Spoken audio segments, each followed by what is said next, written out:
सो हम लोग आज बात करेंगे मैनिफेस्टेशन के बारे में। तो हिंदी में इसका अर्थ जो है बहुत ही सुंदर है। इसका मतलब है, एक अर्थ है अभिव्यक्ति, एक प्रदर्शन, एक दिखावा, जाहिर करना, ऐलान करना, किसी चीज को प्रकट करना। तो ये सारी चीजें मैनिफेस्टेशन है। तो मैनिफेस्टेशन क्या है, हमको इतना तो इस शब्द से अभी समझ में आ गया कि मैनिफेस्टेशन जो है वो आउटसाइड है, इनसाइड नहीं है। राइट, वो अंदर कुछ नहीं हो रहा है, जो भी हो रहा है वो बाहर की तरफ हो रहा है। तो मैनिफेस्टेशन जो है वो बाहर की तरफ होने वाली चीजें हैं, जो दुनिया को दिखाई दे। जो दुनिया को दिखाई दे, ऐसा नहीं है कि कोई गुप्त चीज है। बहुत सारे कॉन्सेप्ट हैं मैनिफेस्टेशन को लेके, बहुत सारा हंगामा चलता रहता है, बहुत सारी बातें चलती रहती हैं मैनिफेस्टेशन को लेके। तो सबसे पहले हम लोगों को समझना है कि हमारा जो पूरा सनातन धर्म है वो चार चीज़ों पे बेस्ड है। पहला है मोक्षा। सबको लिबरेशन का अधिकार है, हर आदमी को अधिकार है कि वो मोक्ष तक जाए। अर्थ, अर्थ मतलब धन संपत्ति। सबको अधिकार है कि वो धन और संपत्ति को इकट्ठा करे। काम, इच्छाएं होना, जो कि मैनिफेस्टेशन से जुड़ा हुआ है कि हमारे अंदर इच्छाओं का होना अच्छी बात है, हमारे अंदर इच्छाएं होनी चाहिए। और फिर धर्म। हम्म, धर्म भी हमारे लिए सबसे ज्यादा महत्वपूर्ण है। तो चार हमारे धर्म के जो पिलर्स हैं, मोक्ष, अर्थ, काम और धर्म, ये चार हैं। तो ये चारों की चारों मैनिफेस्टेशन से आते हैं। हम्म? अभी हमको पता चला है कि उसकी अभिव्यक्ति होना, किसी चीज का दिखावा होना मैनिफेस्टेशन होता है। हाँ, तो जब हम अंदर से बदलेंगे तो बदलाव बाहर की तरफ दिखाई देगा। ऐसा कभी नहीं होता है कि बाहर से चीजें बदल जाएंगी और अंदर से कुछ नहीं बदलेगा, ऐसा कभी नहीं होता है। जो अंदर होता है, जैसा अंदर होता है वैसा ही बाहर चारों तरफ दिखाई देता है। जैसे आप होते हो वैसी ही आपकी दुनिया होती है। आप जितना अपने आप को प्योर और जितना अच्छा करते जाओगे, जितना ही अपनी चिंताओं को, अपने स्ट्रेस को खत्म करते जाओगे, आपकी दुनिया भी उतनी ही सुंदर होती जाएगी। जो अंदर है उसके लिए एक श्लोक है ना, अंड ब्रह्मांड, मतलब जैसा आप अंदर है वैसा ही ब्रह्मांड आपका होता है। अब हम देखेंगे कि अष्टावक्र गीता में इसके बारे में क्या कहा गया है। अष्टावक्र गीता में कहा गया है, या मति सा गतिर्भवतः। या मति, जैसी मति, जैसी बुद्धि। आप लोग लिख लो तो अच्छा रहेगा। जैसी बुद्धि होगी वैसा ही सा गतिर्भवतः, वैसा ही होगा। हम्म, अगर परेशानियां हैं, अगर कोई भी दिक्कत है या कुछ भी है, आपकी जैसी बुद्धि होगी वैसा ही होगा। ये अष्टावक्र गीता का है। अष्टावक्र तो सबको पता है ना कि कौन थे। अष्टावक्र राजा जनक के गुरु थे। हम्म, तो ये जो है ये रामचंद्र जी के समय की बात है कि उन्होंने अपनी गीता में लिखा, यामति सा घृति भवता। जैसी आपकी बुद्धि होगी वैसा ही आप करोगे, वैसा ही आपके जीवन में होगा। अब जो मैनिफेस्टेशन होता है उसका अर्थ क्या होता है कि हम जो हैं अपने, हमको फिजिकल फॉर्म में चाहिए होता है, हमको ऐसा चाहिए होता है जो हमको दिखाने में दिखाई दे बाहर। वो दिखावा कैसे होगा, जब हमारे अंदर से थॉट्स बदलेंगे, जब हमारे विचार एकदम बदल जाएंगे।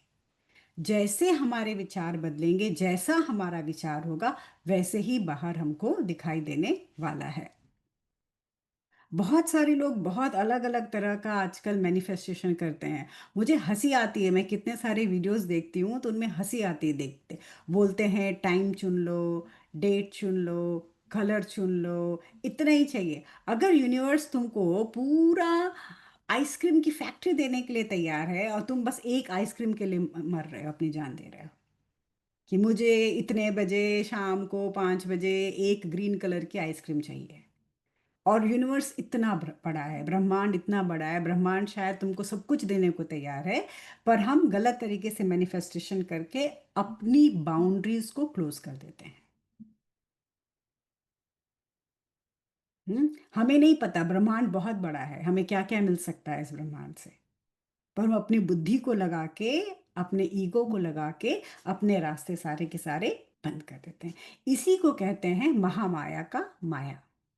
यही इल्यूजन है कि सब कुछ है संसार में, पर हमारी सोच इतनी छोटी हो जाती है कि हम थोड़ी सी चीजें मानते हैं। मुझे पता है सबके मन में मैनिफेस्टेशन होगा, मुझे यही वाला डायमंड का हार चाहिए। बेशक भगवान का प्लान हो कि डायमंड की खदान आपको मिल जाए कल, लेकिन मुझको सिर्फ एक ही हार चाहिए, मुझे बस यही वेकेशन चाहिए। बेशक ब्रह्मांड में भगवान का प्लान आपके लिए कुछ और हो, पर हमको उनके प्लान पे काम नहीं करना होता है। हमको अपनी बुद्धि, अपना दिमाग लगाना होता है कि हमको बस इतना ही चाहिए, और उतने के लिए हम अपनी जान देते रहते हैं। इसमें सबसे ज्यादा किस चीज की कमी हमको नजर आती है? जो कमी नजर आती है वो आती है सरेंडर की कमी। हम लोग सरेंडर नहीं करते। हम ईश्वर की इच्छा को अपनी इच्छा नहीं बनाते। हम अपनी इच्छा, जो हमारी इच्छा है, उसके लिए ईश्वर से लड़ाई करते रहते हैं कि तुम मेरी बात सुनो। पर उस ईश्वर की क्या प्लानिंग है, उसने क्या सोच रखा है, उसको हम कभी अपने अंदर लेना नहीं चाहते। तो ये एक बहुत बड़ी प्रॉब्लम है मैनिफेस्टेशन के साथ। अब देखो यजुर्वेद में क्या लिखा हुआ है। यजुर्वेद में लिखा हुआ है अहम ब्रह्मास्मि। हम्म हर जीव जो है वो ब्रह्म जैसा है। हम्म हर एक जीव ब्रह्म जैसा है। तो एक जीव में और ब्रह्म में कोई अंतर नहीं है। मैं यहाँ ब्रह्मा भगवान की बात नहीं कर रही, ब्रह्म की बात कर रही हूँ, जो कि निर्गुण है और सब जगह व्याप्त है। वही निर्गुण जो सब जगह व्याप्त है, उसको दूसरे भाषा में हम चेतना या कॉन्शसनेस भी कहते हैं। तो जो मैं हूँ वही ब्रह्म है। तो ये हो गया। अब रमन्ना महर्षि इसमें क्या कहते हैं? ऋग्वेदा कहता है प्रज्ञानम ब्रह्मम। ऋग्वेदा कहता है कि प्रज्ञानम ब्रह्मम मीन्स कॉन्शियसनेस जो है वही ब्रह्म है। तो पहला सेंटेंस क्या था हमारा? मैं ब्रह्म हूं। हम्म? दूसरा सेंटेंस आ गया, हमको मिला है प्रज्ञानम ब्रह्मम। कॉन्शियसनेस, चेतना ही ब्रह्म है। चेतना अगर ऊपर जाएगी तो सब कुछ हो जाएगा। चेतना अगर ऊपर नहीं जाएगी, चेतना अगर नीचे के तल पे रहेगी, तो कुछ भी होने वाला नहीं है। उसके बाद से तीसरा आता है सामवेद से। सामवेद के चंद्रगो उपनिषद से आता है सर्वम कल्विदो ब्रह्मन। ये तीसरा सेंटेंस है, सर्वम कल्विदो ब्रह्मन। मतलब हर कुछ जो है, किसी भी चीज का जो अस्तित्व है, उसका अस्तित्व जो है वो चेतना के कारण है। कोई भी चीज है, उसका अस्तित्व जो है वो चेतना का कारण है।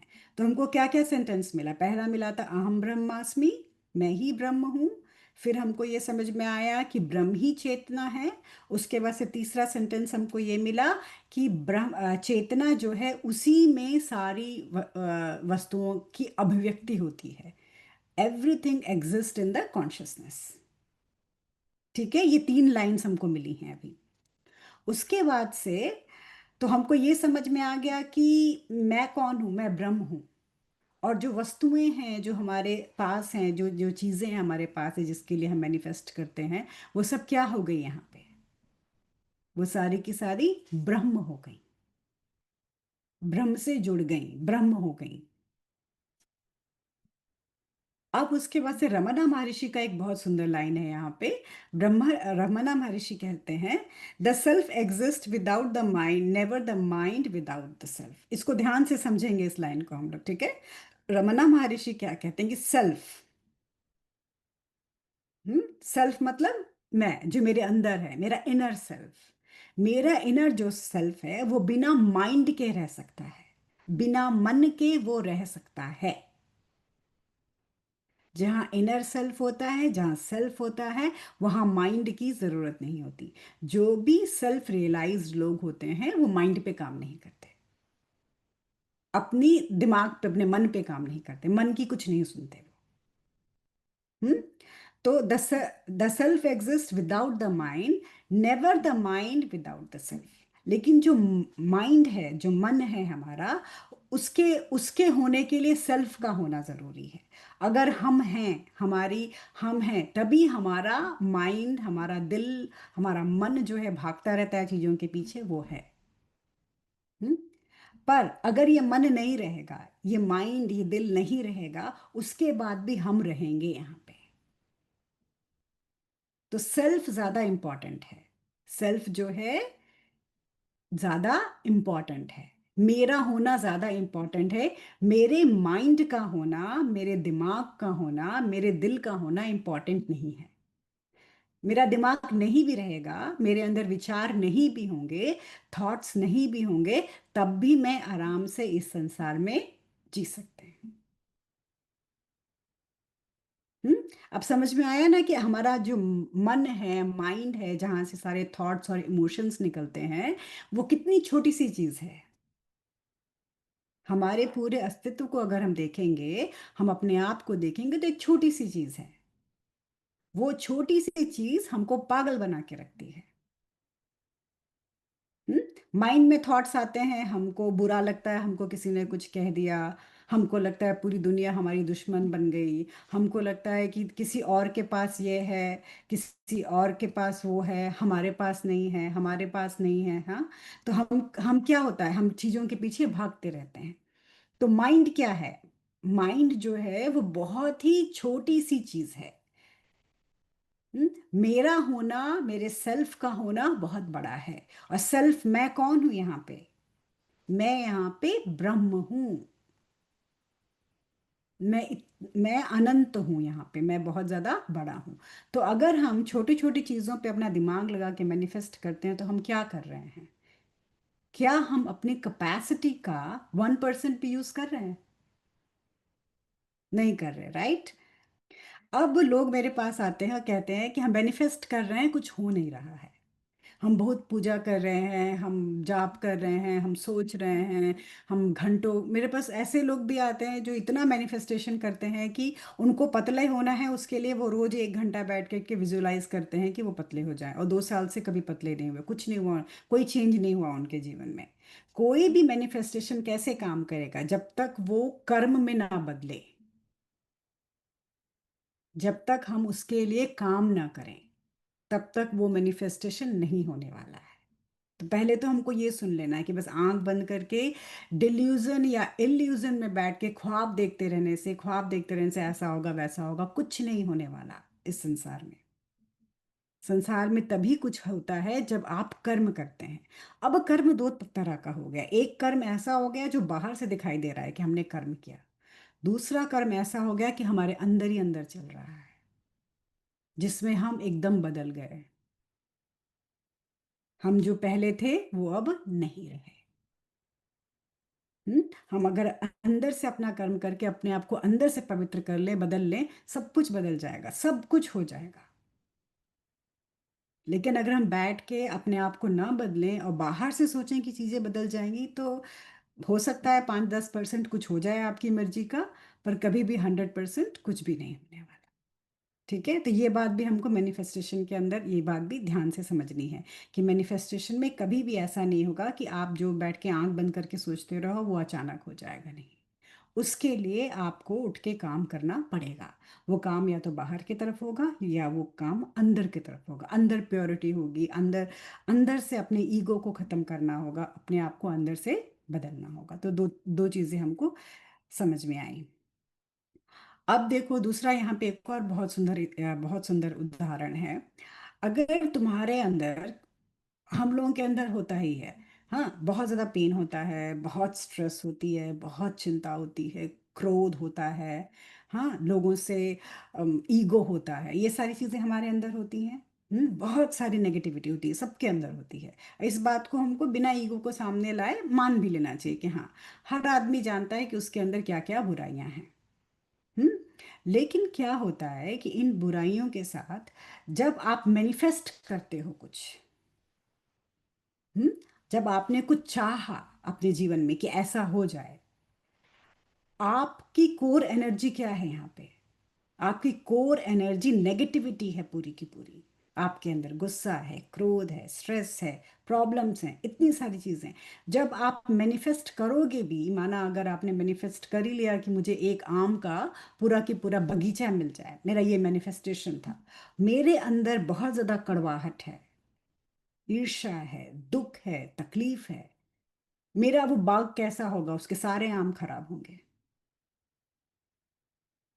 कई बार हम होता है ना कि हम मैनिफेस्ट करते हैं और हमारी चीज़ हमको मिल भी जाती है, पर उसको मिलने के बाद भी हमको कोई खुशी नहीं होती है, हम जरा भी खुश नहीं होते हैं। और फिर कई बार ऐसा भी लगता है कि इसके लिए मैंने इतनी मेहनत की थी, इतना चाहा था, ये देखो मुझे क्या मिला है। हम्म? जो आप अंदर से ब्रह्मांड में भेजेंगे, वही चीज आप तक वापस आएगी।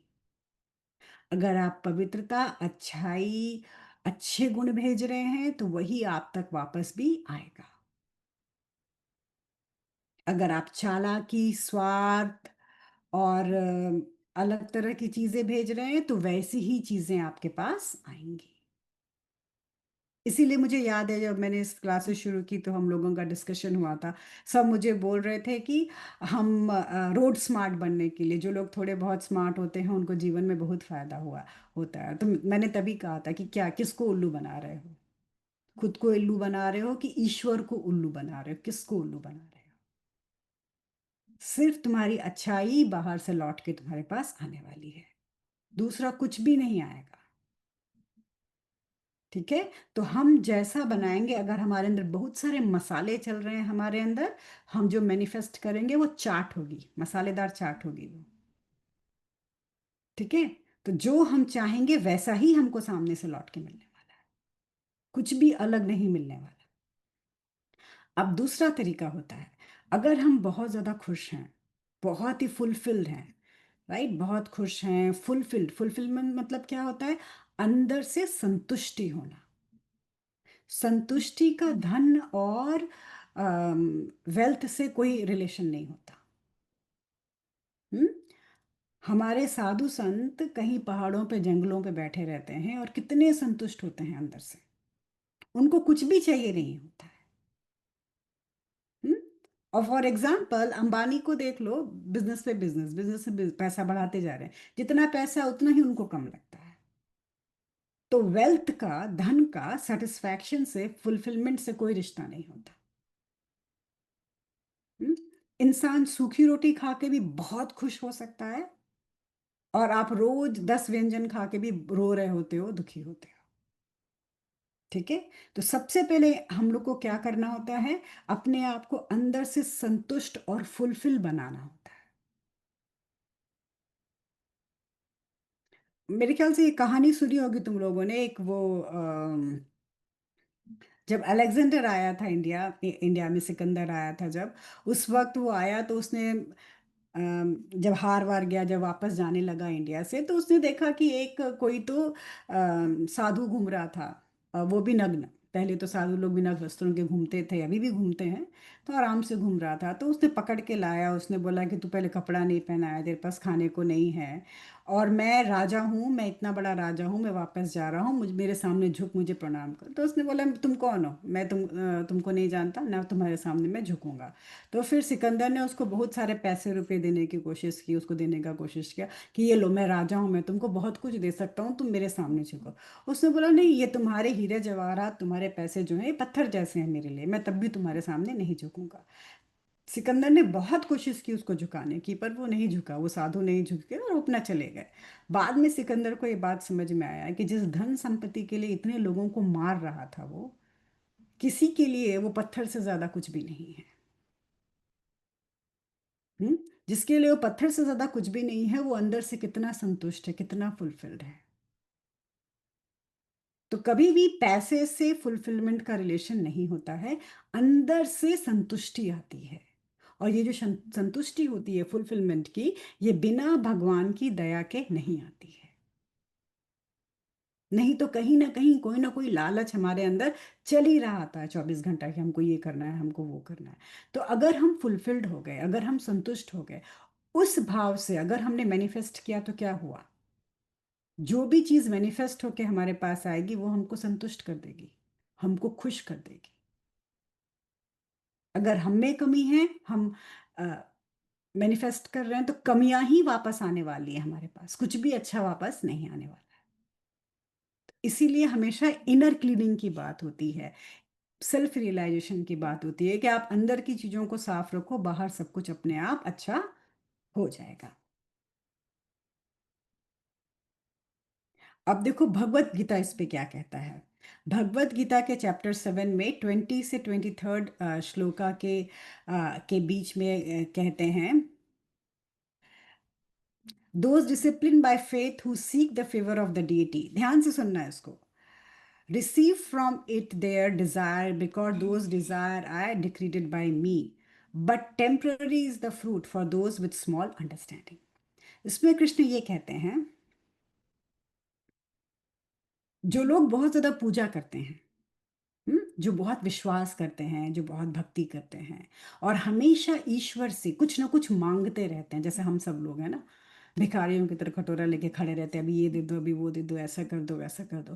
तो जो लोग हमेशा भगवान से कुछ ना कुछ मांगते रहते हैं, खड़े रहते हैं अपना कटोरा लेके, भगवान उनको प्यार से कई बार उनका फेवर करके उनको कुछ चीज दे देते हैं।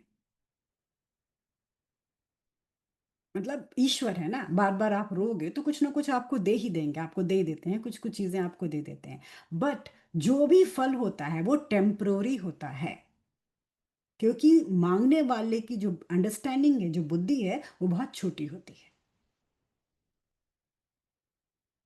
बहुत लोगों को होता है ना कि हम भगवान से 24 घंटा मांगते रहे, मांगते रहे, मांगते रहे, मांगते रहे, सबको होता है कि हम ईश्वर से हमको कुछ मिल जाए। प्रार्थना का अर्थ ही क्या होता है? प्रार्थना का अर्थ ही होता है कि हमको कामना है, उस कामना की पूर्ति के लिए हम प्रार्थना कर रहे हैं।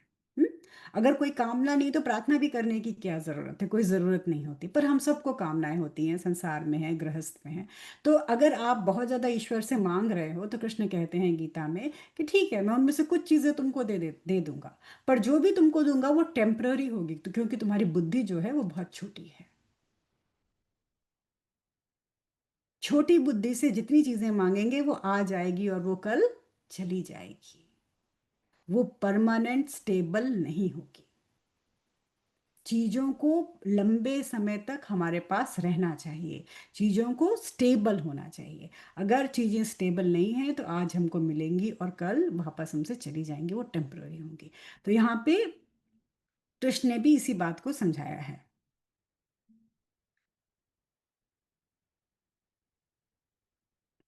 उसके बाद से हम आते हैं मंडक उपनिषद पे। मंडक उपनिषद में कहा गया है,